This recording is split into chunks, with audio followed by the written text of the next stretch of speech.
नमस्कार दोस्तों, पिछले चैप्टर में हमने पढ़ा था हड़प्पा सभ्यता के बारे में, इंडस वैली सिविलाइजेशन के बारे में। आज हम पढ़ेंगे वैदिक सिविलाइजेशन के बारे में या वैदिक सभ्यता के बारे में। हड़प्पा सभ्यता की शुरुआत मैंने आपको बताया था कि 2350 ईस्वी में हुई थी और 2350 से लगभग 1750 ईस्वी तक ये चली।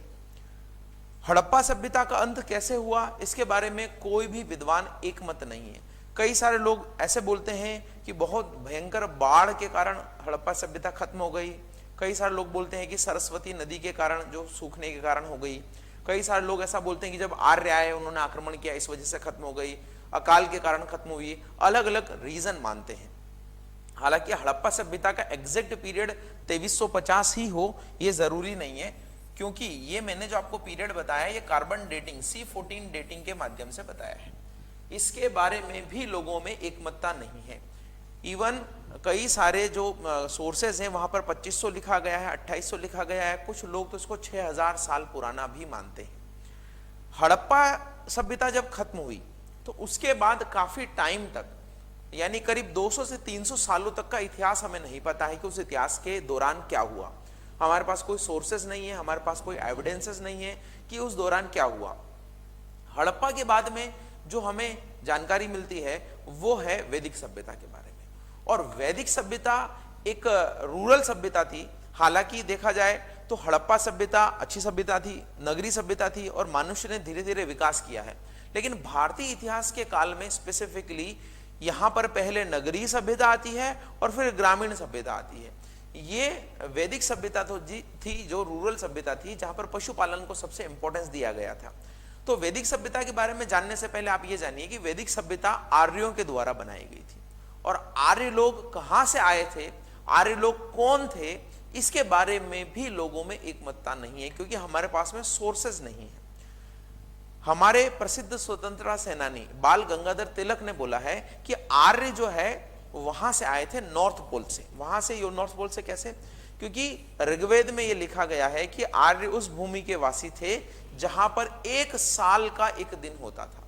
अब इस तरीके से अनुमान लगाया गया कि चूंकि नॉर्थ पोल पे 6-8 महीने तक सूरज नहीं रहता है, या रहता है, जब रहता है सूरज उत्तरायण होता है तब रहता है नॉर्थ पोल पे, तो यह अनुमान लगाया गया कि नॉर्थ पोल से थे। लेकिन कई सारे विद्वानों ने यह बोला कि वो मध्य एशिया से आए थे। तो आर्य जहां से भी आए थे उन्होंने ही भारत में आर्य सभ्यता या वैदिक सभ्यता की शुरुआत की। और यहाँ के जो मूल निवासी थे जिनको वो दस्यु बोलते थे, तो दस्युओं का अंत करके आर्यों ने यहाँ पर ये सभ्यता स्थापित की। इसका प्रमाण मैक्स मूलर जो है उन्होंने बोला है कि ये आर्य मिडिल एशिया से आए थे, मध्य एशिया से आए थे। उनके प्रमाण में एक प्रूफ भी है जो एनसीईआरटी में भी लिखा गया है।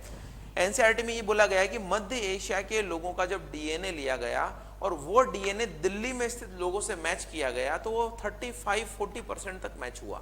इसका मतलब जो उत्तर भारतीय लोग हैं वो आर्यों की संतानें हैं, तो वो अपनी संस्कृति लेके आए थे। इसके अलावा आर्यों के बारे में जिक्र जो है ईरान के एक प्रसिद्ध ग्रंथ जो पारसी धर्म था वहां पर जिंदावस्था में भी ईरान में उन आर्यों का जिक्र है। और वहां के नामों में भी जो ये आर्य भाषा बोलते थे, जो हिंद यूरोपीय भाषाओं का एक समूह है, भाषाओं से भी ये पता लगता है कि आर्य जो है यूरोप से आए थे। तो प्रामाणिकता है, कुछ अलग अलग अपने अपने लेवल पर प्रमाण देते हैं, लेकिन कंफर्म कुछ भी नहीं है। आर्यों के बारे में जो हमें सबसे इंपॉर्टेंट जानकारी मिलती है वो वेदों से मिलती है। 4 वेद हैं, आपको पता है। तो आर्यों के बारे में सबसे इंपॉर्टेंट जानकारी हमें वैसे ऋग्वेद से मिलती है। तो चलिए, आर्यों के बारे में एक बेसिक मैंने आपको बता दिया है, उन्होंने किस तरीके से संस्कृति डेवलप की, सभ्यता डेवलप की और यहाँ पर क्या इंपॉर्टेंट चीजें थी उनके बारे में जानते हैं। तो हमारा जो ये चैप्टर है वो है वैदिक सभ्यता, उसके बारे में हम जानते हैं। देखिए, वैदिक सभ्यता में जो वैदिक सिविलाइजेशन है उसमें वेदों का जिक्र है और वेदों से ही हमें इसके बारे में पता लगता है। इसलिए हम जो है इसको वैदिक सभ्यता बोलते हैं, क्योंकि इसकी पूरी जानकारी हमें किससे मिलती है? वेदों से मिलती है, इसलिए वैदिक सभ्यता बोलते हैं। हालांकि आर्य सभ्यता भी हो सकती है, आर्य सभ्यता बोल सकते हैं। वेदों का क्या अर्थ है? वेद का एक्चुअली, वेद संस्कृत वर्ड है, इसका अर्थ होता है ज्ञान। तो वेदों का अर्थ है ज्ञान। इसके निर्माता कौन थे? निर्माता यानी वेदों के निर्माता नहीं, वैदिक संस्कृति के निर्माता थे आर्य। आर्य एक संस्कृत शब्द है जिसका अर्थ होता है श्रेष्ठ, यानी आर्य का मतलब क्या होता है? श्रेष्ठ। आर्य कौन सा वर्ड है? संस्कृत शब्द है और संस्कृत शब्द का मतलब होता है श्रेष्ठ।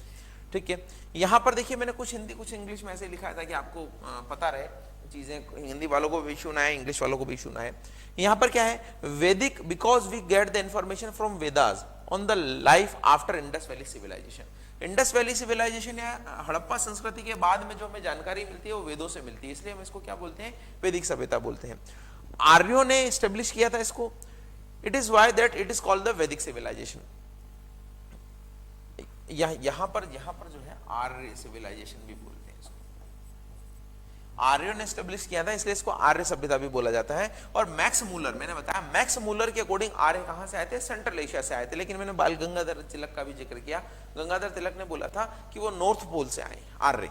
ठीक है, इस वैदिक सभ्यता को हम दो पार्ट में बांट सकते हैं। दो पार्ट कौन कौन से, एक तो है ऋग्वैदिक काल और एक है आपका उत्तर वैदिक काल। तो इसको आप ऋग्वैदिक काल बोलिए या पूर्व वैदिक काल बोलिए, ये भी आप बोल सकते हैं, पूर्व वैदिक काल ये भी बोल सकते हैं, ऋग्वैदिक काल भी बोल सकते हैं, क्योंकि इसकी जानकारी हमें वैदिक काल से, ऋग्वेद से मिलती है। सबसे पहला लिखा जाने वाला वेद कौन सा है, ऋग्वेद है, और ऋग्वेद से ही हमें इसकी जानकारी मिलती है, इसलिए हम उसको ऋग्वैदिक काल बोलते हैं। इसका जो टाइम पीरियड है वो 1500 से 1000 ईस्वी के बारे में, और लेटर वैदिक एज का टाइम पीरियड है 1000 से 600 बीसी। और इस 600 बीसी के बाद में तो आपको पता होगा कि महाजनपद काल चालू हो गया। महाजनपद काल में कई सारे बड़े बड़े शहरों का विकास हुआ, और उसी में फिर हम 16 जनपद के बारे में पढ़ते हैं, और 16 जनपद में सबसे इंपॉर्टेंट हुआ मगध, तो उसके बारे में हम पढ़ेंगे। तो अभी एक बार इनको देख लेते हैं। इस ऋग्वैदिक पीरियड को हम पहले देखते हैं कि ऋग्वैदिक पीरियड में क्या चीजें थी, थोड़ा डिफरेंस फिर इस के बारे में जानेंगे, और ऋग्वेद के बारे में भी हम यहाँ जान लेते हैं, बाद में अर्थवेद, सामवेद, यजुर्वेद के बारे में हम लेटर वैदिक एज में जानेंगे। ठीक है, तो सबसे पहले देखते हैं ऋग्वेद के बारे में या ऋग्वैदिक पीरियड के बारे में। तो ऋग्वैदिक पीरियड के बारे में क्या खास है, हमें इस काल के बारे में जानकारी ऋग्वेद से मिलती है, इसको ऋग्वैदिक काल बोला जाता है, बिल्कुल सही है। और चूंकि दो भागों में बांटा गया है, तो एक पूर्व है और एक उत्तर है ना। आप एमए करते हैं तो एक पूर्वार्ध और उत्तरार्ध होता है ना, यानी पहला पार्ट को पूर्व बोलते हैं, दूसरे पार्ट को उत्तर बोलते हैं, उत्तरार्ध बोलते हैं, तो ये पूर्व वैदिक काल है। दूसरा क्या है कि लोहे का पता नहीं था इनको, सबसे इंपॉर्टेंट चीज ये ध्यान रखिएगा, कई बार ऐसा आता है, क्वेश्चन ऐसा आता है, अगर इंपॉर्टेंट क्वेश्चन आरएस लाइक का क्वेश्चन आया तो इस तरीके से आएगा कि क्या आर्यों को लोहे का ज्ञान था, तो आर्यों को लोहे का ज्ञान था, बिल्कुल था, लेकिन ऋग्वैदिक काल में नहीं था, वो उत्तर वैदिक काल में हुआ। उनको बाद में 1000 ईस्वी में उनको अतरंजी खेड़ा में लोहे के भंडार मिले थे उनको, तो लोहे का ज्ञान हुआ था। जैसे ही लोहे का ज्ञान हुआ तो देखिए लोहा किस तरीके से मानव सभ्यता के विकास में इंपॉर्टेंस रखता है, वो हम आगे जाके पढ़ेंगे। ठीक है, फिर देखिए यह एक पितृसत्तात्मक समाज था। मैंने बताया आपको हड़प्पा सभ्यता कौन सा था, मातृसत्तात्मक समाज था, यानी महिलाओं की भूमिका ज्यादा थी। महिलाओं की भूमिका मातृसत्तात्मक या पितृसत्तात्मक से क्या मतलब है, मैंने पहले बता भी चुका हूं। पितृसत्तात्मक का मतलब है कि जितने भी सोर्सेज होते हैं वो पुरुषों के हाथ में होते हैं, इकोनॉमिक सोर्सेज स्पेसिफिकली पुरुष कंट्रोल करते हैं, तो पितृसत्तात्मक समाज था ये आर्य समाज। वस्तु विनिमय प्रणाली पर कार्य करता था, मुद्रा का प्रयोग नहीं था। ये भी बार्टर सिस्टम यूज करते थे। बार्टर सिस्टम का मतलब है कि वस्तुओं के बदले में वस्तुएं लेते थे, और मुद्रा का प्रयोग यहाँ पर ऋग्वैदिक काल में नहीं हुआ था। इनका मुख्यतः धंधा क्या था, पशुपालन, पेस्टोरल सोसाइटी थी, मुख्यतः पशुपालन ये करते थे। Condition of women was good, महिलाओं की स्थिति बहुत अच्छी थी। हालांकि पितृसत्तात्मक समाज था, लेकिन ऐसा नहीं है कि महिलाओं पर अत्याचार होते थे या महिलाओं के लिए कोई कुप्रथाएं चलती थी। यहाँ पर महिलाओं की भी बहुत इज्जत थी, लेकिन ये जो सत्ता थी, मेन सत्ता थी, वो किसके हाथ में थी, पुरुषों के हाथ में थी। महिलाओं की कंडीशन अच्छी थी, उसका एग्जाम्पल है कि इनको एजुकेशन राइट थे। जनरली महिलाओं को एजुकेशन राइट नहीं दिए जाते थे या वेद पढ़ने की अनुमति नहीं दी जाती थी। बाद में ब्राह्मणों ने इस तरीके के पाखंड कर दिए कि वेद पढ़ने की अनुमति नहीं है, और आपको पता है कि कई सारे मंदिरों में जाने की अनुमति नहीं थी। लेकिन इस काल में भले ही पितृसत्तात्मक समाज था, लेकिन विमेन्स कंडीशन वर गुड। और दूसरा क्या है, यहाँ पर मोस्ट फेमस वुमन इन 2-3 का जिक्र आता है, अपाला, गोशा, लोपामुद्रा, ये महिलाओं के नाम हैं जो उस समय की ऋग्वैदिक काल में जो जिनका जिक्र है, जिन महिलाओं का, उनके नाम है अपाला, घोषा और लोपामुद्रा। ये ऋग्वैदिक कालीन प्रमुख महिलाएं हैं जिनका जिक्र किया गया है। डोवरी थी क्या, चाइल्ड मैरिज थी क्या, नहीं थी। डोवरी और चाइल्ड मैरिज कैसे होगी जब आप बोल रहे हैं कि महिलाओं की कंडीशन अच्छी थी। महिलाओं की कंडीशन खराब तभी होती है जब दहेज का लेन देन होता है, बाल विवाह होता है, तो यहाँ पर नहीं था। और रीमैरिज थी, तो रीमैरिज यस बिल्कुल, तभी तो महिलाओं की स्थिति अच्छी होगी। अगर आप महिलाओं को रीमैरिज करने का, पुनर्विवाह का अधिकार नहीं देंगे तो महिलाओं की स्थिति तो खराब होनी है, क्योंकि एक बार महिला ने विवाह किया और वो विधवा हो गई, और विधवा होने के बाद उसको विवाह का कोई अधिकार ही नहीं है, तो उसकी स्थिति तो उसका सोचिए, उसका जीवन कैसे निकलेगा आगे का। तो अगर आप कह रहे हैं कि महिलाओं की स्थिति अच्छी थी, तो ऑब्वियस है कि वहां पर रीमैरिज होगी, वहां पर डोवरी नहीं होगी, चाइल्ड मैरिज नहीं होगी। जॉइंट फैमिली थी, बिल्कुल वेज नॉन वेज दोनों ही ये लोग खाते थे, एग्जैक्ट यहाँ पर इनका कल्चर ऐसा था। और काऊ यानी गाय एक बहुत इंपॉर्टेंट एनिमल था, लेकिन उनका प्रिय प्रिय जानवर जो था वो क्या था, हॉर्स था, क्योंकि ये पशुपालन सोसाइटी थी, पेस्टोरल सोसाइटी थी, तो पशुपालन के लिए जो सबसे इंपॉर्टेंट इनके पास में चीज थी वो गाय थी। और गाय इनका मुख्य ये कह सकते हैं कि हम गाय केंद्रित अर्थव्यवस्था ही थी। लेकिन चूंकि घोड़े की रफ्तार, घोड़े के रथ वगैरह बनाए जा सकते थे, इसलिए इनका प्रिय जो जानवर था वो घोड़ा भी था। ठीक है, आगे देखते हैं। तो ये ऋग्वैदिक काल के बारे में मैंने कुछ इंपॉर्टेंट चीजें बताई। एक और दो तीन चीजें देख लेते हैं कि वहां पर जो राजनीतिक व्यवस्था थी, अभी जैसे राजनीतिक व्यवस्था है, जैसे केंद्र है, राज्य है, जिला है, गांव है, तहसील है, ऐसे बटे हुए थे, वैसे ही यहाँ का जो शासन व्यवस्था थी ये भी बटी हुई थी। सबसे नीचे सबसे छोटी यूनिट जो थी वो थी परिवार, और परिवार का ये प्रधान, ये मुखिया या प्रधान, मैंने यहाँ लिखा है कि परिवार के प्रधान को या मुखिया को क्या कहा जाता था, तो परिवार या उसके प्रधान को, मुखिया को कुलपा कहा जाता था। क्या कहा जाता था, कुलपा। और फिर परिवार के बाद में जो दूसरी इकाई आती थी वो आती थी ग्राम, और ग्राम के जो मुखिया थे उसको कहा जाता था ग्रामीणी। क्या कहा जाता था, ग्रामीणी। तो हिंदी इंग्लिश का आप थोड़ा देख लीजिएगा, ग्रामीणी। इसके बाद में जो बड़ी इकाई होती थी, जैसे गांव के बाद में भी तहसील या जिला है, वहां पर विश हुआ करती थी, और विशपति, इसको क्या कहा जाता था, विशपति। विशपति जो है विश की इकाई थी, उसका मुखिया विशपति कहलाता था। फिर बाद में जन आता था, जन को मतलब हम बोलते थे कबीला। क्या बोलते थे, कबीला। तो ये जो विश था, बहुत सारे विश मिलाकर एक कबीला बनता था, और कबीला का सरदार क्या कहलाता था, जनस्य गोपा, ये कबीले का सरदार कहलाता था। और कबीले के बाद में जो बड़ी इकाई थी वो थी राष्ट्र, और राष्ट्र का कौन कहलाता था, मुखिया, राजन। तो आपने सुना होगा महाभारत काल में कि हे राजन, श्रेष्ठ राजन, हे आर्य, इस तरीके से आर्य संस्कृति ही डेवलप हुई है, और हम जो है आर्य ही है। यहाँ पर राजा की मदद के लिए, टू हेल्प राजन, यहाँ पर समिति थी, समिति को आम सभा बोलते थे, और गण और सभा भी गण और एक समिति थी, सभा थी। समिति तो आम जनों की सभा थी जो जनरल विचार विमर्श वगैरह करती थी, लेकिन जो कुलीन लोग थे, जो कैबिनेट मिनिस्टर वगैरह आप बोल सकते हैं, जो उच्च लेवल के अधिकारी थे, उनकी जो सभा थी, कुलीनों की सभा, उसको बोलते थे सभा या गण बोलते थे उनको, है ना, गण या मिनिस्टर आज भी हम बोलते हैं। फिर विदथ, विदथ जो था यहाँ पर ये उपज है, उपज या लूट को बांटने का काम जो है ये विदत करती थी। और विदत जो है अलग अलग समितियां एक्चुअली हुआ करती थी, जो डिफरेंट सेगमेंट में डिफरेंट क्षेत्रों में काम करती थी। हो सकता है कि नगर में, क्षेत्र में या गांव में सफाई का काम करवाना है, या ये उपज को बांटना है, लूट को बांटना है, या अदर काम करना है, उनमें विदत जो नाम की समिति हुआ करती थी, अलग अलग सेक्टर के लिए बनती थी। तो ये आप दोनों तरीके से समझिएगा, एक तो पॉलिटिकल डिविडेशन भी हो गया, मैंने आपको धार्मिक कल्चर बताया, सामाजिक बताया, पॉलिटिकल बताया, तो ये एक तो ये है। दूसरा, कहीं कहीं ऐसा पूछा जाता है कि उसको क्या बोला जाता था, तो शॉर्ट फॉर्म भी वहां पर प्रचलित थे, यानी कि जैसे अयस है तो अयस को लोहा बोला जाता है, क्या बोला जाता है, उस तरीके से यहाँ पर अलग अलग शब्द प्रचलित थे। तो आपको पूछा जाएगा कि जनस्य गोपा क्या होता था, तो जनस्य गोपा क्या था, मुखिया था किसका, जन का, कबीले का मुखिया था जनस्य गोपा। इस तरीके से विशपति या कुलपा क्या कहता था, तो कुलपा एक शॉर्ट फॉर्म भी हो गया, शॉर्ट फॉर्म हो गया, एक वोकेबुलरी भी हो गई कि किसको बोला जाता था। और ये पॉलिटिकल डिविडेशन भी आपका हो गया। जैसे गण पूछा जा सकता है कि गण कौन थे, तो गण का मतलब मिनिस्टर टाइप थे, कुलीनों की सभा थी। ठीक है, आगे देखते हैं और क्या है। यहाँ पर ऋग्वेद के बारे में जानते हैं कि ऋग्वेद से ही हमें एक्चुअली इनकी जानकारी मिलती है, ऋग्वेद में ही हमें पता लगता है कि वो जो सोसाइटी थी वो कैसी थी। तो ऋग्वेद के बारे में जानना बहुत जरूरी है, और इंपॉर्टेंट क्वेश्चन आपके सबसे ज्यादा मेजर जो है ऋग्वेद से ही बनते हैं। तो ऋग्वेद के संकलनकर्ता, देखिए संकलनकर्ता का मतलब है कि इन्होंने केवल कंपाइल किया है। तो आप पूछेंगे सर रचना किसने की, तो ऋग्वेद या वेदों को अपौरुषेय माना गया। अपौरुषेय का मतलब होता है कि वेदों की रचना किसी पुरुष ने नहीं की है। ये जैसे कुरान और दूसरे ग्रंथ आए हैं वैसे आकाश से आए हैं, और फिर वो जो ज्ञान था लोगों ने एक दूसरे को आगे आगे आगे आगे आगे करते गए, चलाते गए, और उसी ज्ञान को संकलन करने का काम, कंपाइल करने का काम वेद व्यास और कृष्णदेवराय ने किया है। ठीक है, और ऋग्वेद ये 10 मंडल में डिवाइड है। जैसे अध्याय आप बोलते हैं, महाभारत में 18 अध्याय है ना, उसी तरीके से ये ऋग्वेद जो है 10 मंडलों में विभाजित है। और उस 10 मंडलों में यहाँ पर दूसरा और 7वां मंडल जो है सबसे पुराना है, और सबसे नया मंडल जो है पहला और 10वां है। यानी सबसे पहले दूसरे और 7वें मंडल, दूसरे, तीसरा, चौथा, 5वां, ऐसे 7 मंडल की जो है रचना हुई। फिर उसके बाद में बीच में जो है 9वां 8वां मंडल आया होगा, लेकिन जो सबसे लास्ट में मंडल आया वो आया पहला और 10वां मंडल। तो ऐसे 10 अध्याय हैं, 10 अध्याय यहाँ पर है। और ये जो है ऋग्वेद क्या है, ये प्रेयर्स,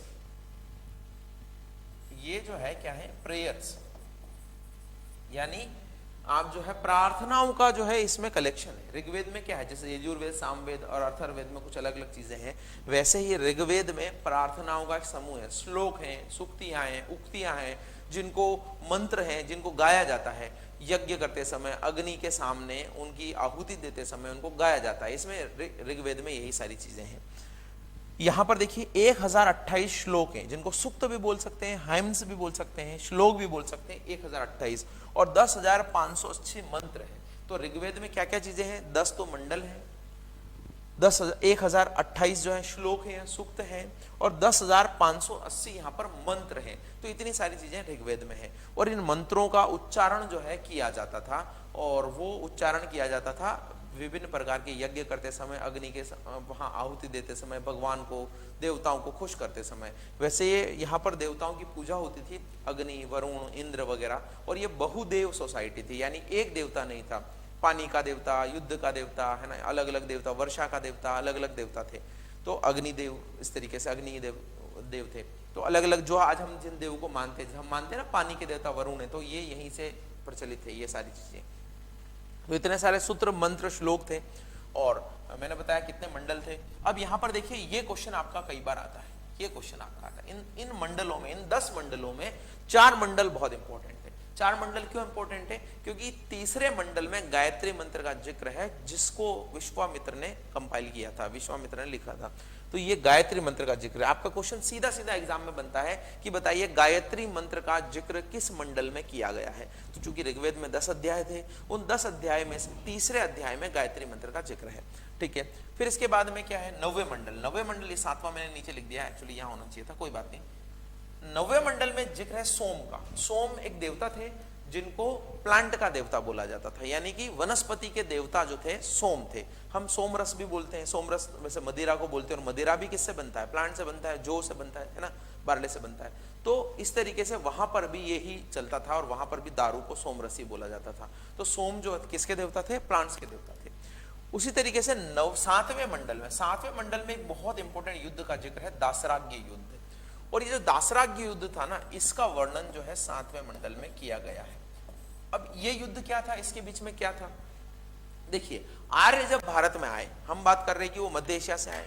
अब जब मध्य एशिया से आए तो उनको बहुत कठिनाइयों का, संघर्ष का सामना करना पड़ा, क्योंकि एक तो उनके अलग अलग कबीले थे, और अलग अलग कबीलों में भी युद्ध होता था, और यहाँ की लोकल लोगों से भी उनका युद्ध होता था। तो दो तरह का जिक्र है। उनका युद्ध हुआ दास और दस्यु से। दस्यु तो मैंने बताया, मैंने क्या बताया आपको कि उनका जिक्र जो है दास और दस्यु। देखिए पढ़ने के लिए बहुत सारी चीजें हैं, मैं लिख के इसलिए ला रहा हूँ कि यहाँ पर ये चीजें मिस ना हो जाए, लेकिन जानने के लिए तो बहुत सारी चीजें हम आउटर साइड भी ले सकते हैं, लेकिन वो आपके काम का नहीं है। फिर भी दास और दस्यु से उनका संघर्ष हुआ। तो ये जो दास थे, एक्चुअली उन्हीं के कबीलों के अलग अलग कबीलों को बोला जाता था कि दास से उनका युद्ध हुआ। लेकिन दस्यु जो थे, दस्यु बोला जाता है, एनसीईआरटी में स्पेसिफिकली इसका मेंशन है कि यहाँ के जो मूल निवासी थे उनको दस्यु बोलते थे, और उनको अनार्य की संज्ञा दी गई है। ये लोग आर्य हैं। आर्य का मतलब क्या बताया मैंने, श्रेष्ठ। और जो घटिया लोग हैं, जो खराब लोग हैं, वो है अनार्य। तो दस्युओं को अनार्य की संज्ञा दी गई, लेकिन दासों को नहीं दी गई है। तो दास एक्चुअली दूसरे कबीले वालों को जब ये हरा देते थे तो एक तरीके से दास बना लिया, गुलाम बना लिया। उसी संदर्भ में इन्होंने यूज किया होगा कि दास। और दस्यु यहाँ के जो लोग थे जिनको मारा गया। अब ये दासराग युद्ध का क्या वर्णन है, दासराग युद्ध में एक भरत नाम का कबीला था, और भरत नाम के कबीले का युद्ध हुआ। और भरत नाम के कबीले के सामने जो थे वो 5 कबीले तो आर्यों के थे और 5 कबीले अनार्यों के थे। यानी आर्य और अनार्य दोनों मिल गए, और दोनों मिलने के बाद में भरत कबीले से उनका युद्ध हुआ। वही युद्ध बहुत इंपॉर्टेंट है, क्योंकि उसके बाद में जो भरत कबीला था वो सबसे इंपॉर्टेंट बनकर निकला। तो जो भरत कबीला था उसका दासराग युद्ध हुआ, और अलग अलग जो है इन्होंने अलग अलग कबीलों को हरा दिया, और उसी हराने का वर्णन जो है दासराग युद्ध में है। तो ये इस युद्ध का वर्णन कौन से मंडल में है, 7वें मंडल में है। बाद में भरत कबीले में जो थे, और जिन कबीलों को इन्होंने हराया था, वो पुरु नाम का व्यक्ति था, पुरु नाम का कबीला था। तो उनके और भरत के संबंध अच्छे हुए, और फिर इन्होंने ही क्या किया, एक कुरु नाम का राज्य बनाया। और कुरु नाम का राज्य बाद में आपको पता है महाभारत का युद्ध हुआ, उससे आप जोड़ सकते हैं उसको। तो वो हस्तिनापुर में इन्होंने राजधानी बनाई थी। तो पहले तो भरत नाम के कबीले का एक श्रेष्ठता साबित हुई, क्योंकि इन्होंने दासरा युद्ध में दूसरे कबीले को और दस्यु लोगों को हरा दिया था। ठीक है, तो यहीं पर मैंने लिखा है। और ये युद्ध कहां पर हुआ, ये एक इंपॉर्टेंट चीज आपकी हो सकती है कि रावी नदी के किनारे ये युद्ध हुआ था। और 10वां मंडल देखिए सबसे इंपॉर्टेंट है, क्योंकि ये भारत में कई सारी बीमारियों की जड़ यहीं से निकलती है। 10th मंडल ये क्या है, रिलेटेड टू पुरुष सूक्त। पुरुष सूक्त से रिलेटेड आप सोचेंगे आप पुरुष सूक्त क्या है, तो मैंने बताया 1028 सूक्त है, यहाँ पर श्लोक है। और इसी श्लोक में क्या जिक्र है, इसी श्लोक में जिक्र है हमारी वर्ण व्यवस्था का। तो आपको पता है कि 4 वर्ण थे प्राचीन काल में, और उस वर्ण व्यवस्था से ही हमारी एक्चुअली अभी जो कास्ट सिस्टम निकला है, जाति व्यवस्था निकली है। लेकिन ये जो वर्ण व्यवस्था का जिक्र है, ये वर्ण व्यवस्था का जिक्र बेस्ड ऑन कर्मा था, नॉट कास्ट, नॉट बर्थ। अभी क्या है कि कोई जाट है, राजपूत है, तो जैसे ही जन्म लेता है तो वो जाट राजपूत बन जाता है। लेकिन पहले क्या था, जो वर्ण थे, 4 वर्ण थे, आपको अगर नहीं पता है तो मैं बता दूं। एक तो ब्राह्मण, क्षत्रिय, वैश्य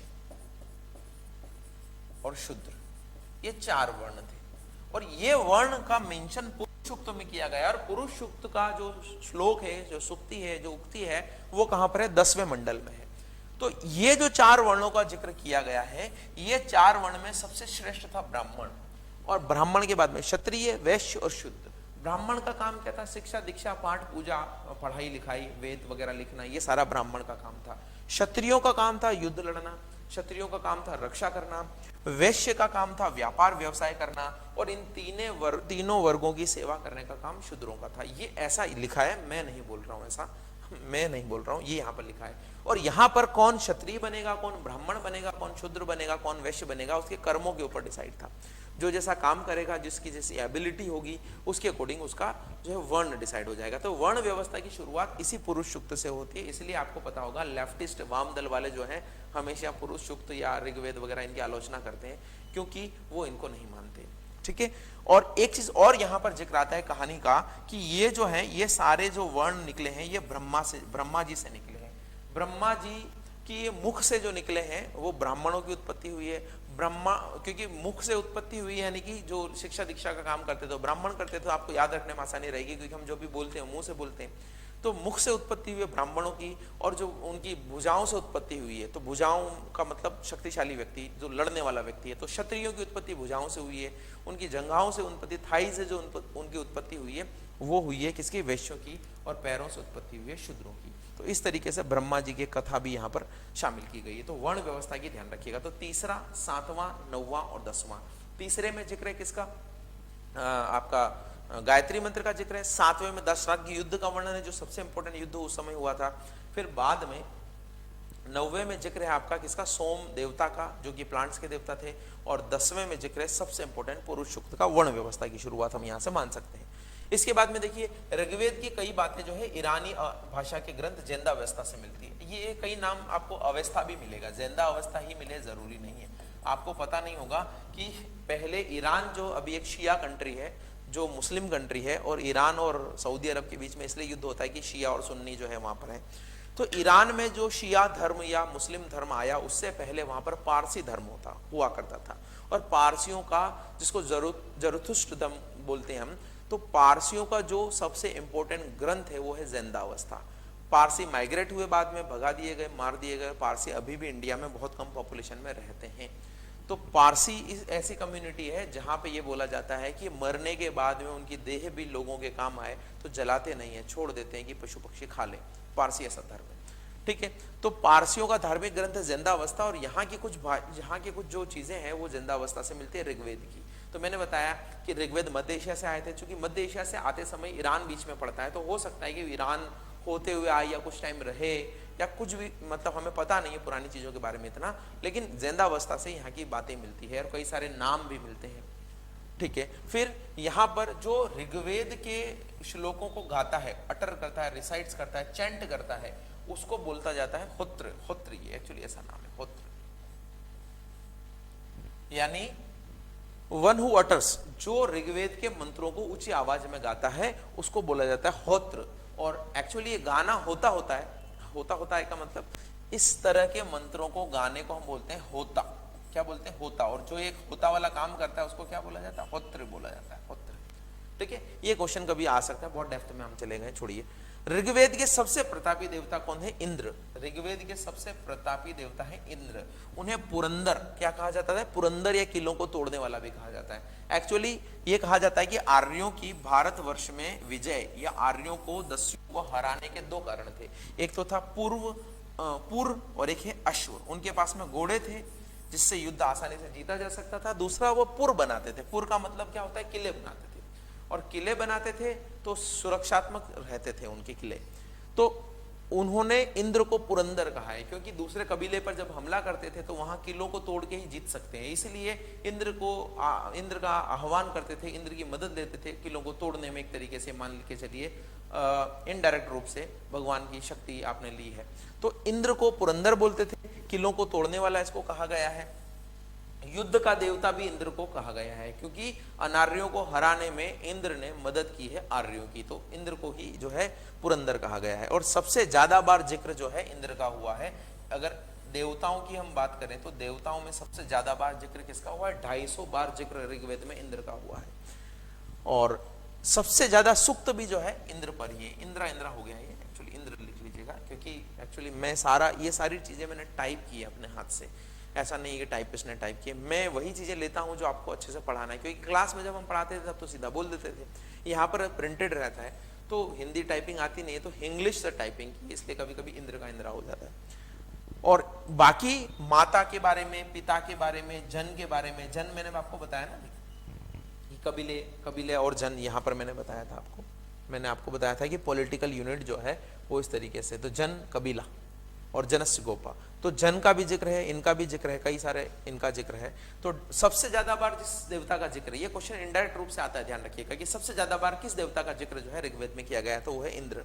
उसके बाद में अग्निदेव का जिक्र किया गया है, लेकिन सबसे ज्यादा जो है पिता पर सूक्त है, और पिता का जिक्र किया गया 335 बार। माता का जिक्र 234, ये हिंदी लिख दिया है, 234 ये 4 है, ध्यान रखिएगा। और जन 275, जन का नाम जो है 275 बार आया है ऋग्वेद में। और यहां पर देखिए ऋग्वेद में कई नदियों की भी चर्चा है। ऐसा बोला गया कि आर्य जहां रहते थे कुल 42 नदियां थी, लेकिन उनमें से 15-16 का जिक्र है। उसमें से कुछ नदियां इंपॉर्टेंट है, क्योंकि वो अभी अलग नाम से जानी जाती है और पहले अलग नाम से जानी जाती थी। तो सिंधु नदी को सरस्वती के बाद सबसे महत्वपूर्ण नदी कहा गया, तो सबसे महत्वपूर्ण नदी उस समय क्या थी, सरस्वती नदी थी सबसे इंपॉर्टेंट। लेकिन सेकंड टाइम की जो सेकंड नंबर पर जो सबसे इंपॉर्टेंट नदी थी वो कौन सी थी, सिंधु नदी थी। तो इनका बहुत बार जिक्र है। तो ये मैंने आपको बताया कुछ चीजें। अब जो ये नदियों का है, तो देखिए क्वेश्चन कहां से आता है, क्वेश्चन आएगा ऋग्वेदिक सोसाइटी कैसी थी, लोहे का ज्ञान था या नहीं था, उनका क्या सेंट्रिक थी, तो गाय केंद्रित व्यवस्था थी, पशुपालन वो करते थे, बार्टर सिस्टम था कि नहीं था, या करेंसी थी कि नहीं थी, इस तरीके से क्वेश्चन आते हैं। या 9वें मंडल में कौन क्या है, 5वें मंडल में क्या है, कितने सूक्त हैं, कितनी उक्तियां हैं, ये सारी चीजें जो है आपकी ऋग्वेदिक काल में आती है। लेकिन एक क्वेश्चन यहां से बनता है कि ये जो नदियां थी इनका पुराना नाम और नया नाम क्या है। तो यहाँ पर मैंने पुराना और नया नाम दोनों लिख दिए हैं। जैसे सिंधु अभी का नाम है, तो सिंधु को क्या मॉडर्न नेम अभी क्या है, इंडस, तो पहले क्या बोला जाता था, सिंधु। वैसे हम सिंधु अभी भी बोलते हैं। जैसे जेलम, तो जेलम अभी तो आप जेलम ही बोलते हैं, लेकिन इसका पुराना नाम था वितस्ता, वितस्ता है ना। और ये चिनाब, तो चिनाब का पुराना नाम क्या था, अस्कनी। और रावी, रावी नदी के किनारे दासराग युद्ध लड़ा गया था, मैंने आपको बताया था। तो इसका पुराना नाम था पुरुषणी, पुरुषणी नदी। तो ये जो है अलग अलग नाम थे। जैसे ब्यास का विपासा नाम था वैसे। और सतलुज या सतलज का नाम था सत्रुदी, इस तरीके से नाम था। और गोमाल, गोमती नदी का नाम था, कुर्रम का कुर्मू था, और ये जो गग्गर नदी का नाम था स्वात। ये अलग अलग नाम थे। आप तो इन 4-5 के नाम भी याद रख लेंगे शुरुआत में, तो बहुत इंपॉर्टेंट नाम है, क्योंकि अगर यहाँ से क्वेश्चन बनना है तो सबसे इंपॉर्टेंट जेलम या चिनाब का इनका पूछा जा सकता है, या मे बी रावी का पूछा जा सकता है, क्योंकि रावी नदी के किनारे दासराग युद्ध हुआ था। तो इस तरीके से हमने देखा अभी कि किस तरीके से ऋग्वेदिक व्यवस्था काम करती थी, ऋग्वेदिक काल में क्या क्या चीजें इंपॉर्टेंट थी। मैंने बताया आपको कि वैदिक काल को 2 भागों में बांटा जा सकता है। एक है ऋग्वेदिक काल, वैदिक काल को ऋग्वेदिक काल, और उत्तर वैदिक काल। तो हमने ऋग्वेदिक काल के बारे में कई सारी चीजें जान ली है। अब आगे आने वाले वीडियो में, आगे आने वाली क्लास में मैं आपको बताऊंगा उत्तर वैदिक काल के बारे में। उत्तर वैदिक काल के बारे में क्या इंपॉर्टेंट है, लोहा मिलने से उनको क्या हुआ, सामवेद में क्या है, यजुर्वेद में क्या है, कौन गद्य में है, कौन पद्य में है, कौन साइज में बड़ा है, कौन साइज में छोटा है, और भी बहुत सारी वोकेबुलरी जो ऋग्वेदिक काल में चलती थी, उस पर एक छोटा वीडियो और बनाएंगे, ताकि ये छोटे छोटे वीडियोस जो है आपकी तैयारी को हेल्प करेंगे। और छोटे छोटे वीडियोस देखने से क्या है कि आपको जल्दी देख लेते तो पता रहता है कि हाँ चीज़ें बहुत ज़्यादा नहीं है। अगर 2 घंटे का वीडियो एक साथ बनेगा तो आप बोर भी हो जाएंगे। तो आधा पार्ट मैंने अभी बता दिया है, आधे क्या 70% बता दिया, कुछ पार्ट और बचा है जो मैं अगले वीडियो में बना दूंगा। और उसके बाद में हम चलेंगे हमारे प्रेजेंट टाइम तो नहीं, लेकिन मैं कहूँगा कि महाजनपद काल में हम थोड़ा एसोसिएटेड हैं। हमें पता है कि गौतम बुद्ध आएंगे, अशोक आएगा या कुछ बिंबिसार आएगा, तो अलग अलग जो है अजातशत्रु आएगा, तो हम जानते हैं उनके बारे में थोड़ा बहुत। इन्हीं के बारे में हम थोड़ा कम जानते थे, तो मैंने डिटेल में बताने की कोशिश की है। तो थैंक यू सो मच, मिलते हैं अगले वीडियो में।